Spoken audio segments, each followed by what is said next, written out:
Hi అండి, welcome to స్మై సారీలాక్స్. ఈరోజు tasty ఉల్లి కాకరకాయ ఫ్రై చేసుకుందామండి. ప్రాసెస్ చూద్దామండి. ముందు కాకరకాయని క్లీన్ చేసేసుకొని గింజలు తీసేసి చిన్న చిన్న ముక్కల కింద కోసేసుకోవాలండి. అట్లని పెరుగు, సాల్ట్, పసుపు వేసి ఇలా బాగా మెదిపేసుకోవాలి.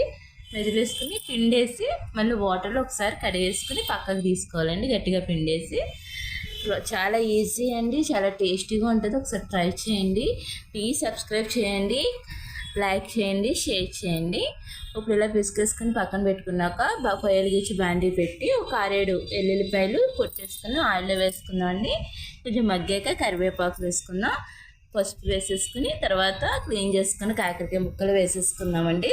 సాల్ట్ వేసేసుకుని సిమ్ని మీద ఒక పావు గంట సేపు మగ్గనిద్దామండి. కాకరకాయ ముక్కలు మగ్గాక అప్పుడు ఒక 2 ఉల్లిపాయలు, మీడియం సైజు ఉల్లిపాయలు కట్ చేసుకుని సన్నగా అవి కూడా వేసేసి వాటిని మగ్గబెట్టాలండి. బాగా దోరగా రావాలండి. ఈ వీడియోలో చూపించినట్టు బాగా త్వరగా వచ్చాక కారం వేసుకుని 1 నిమిషం ఉంచి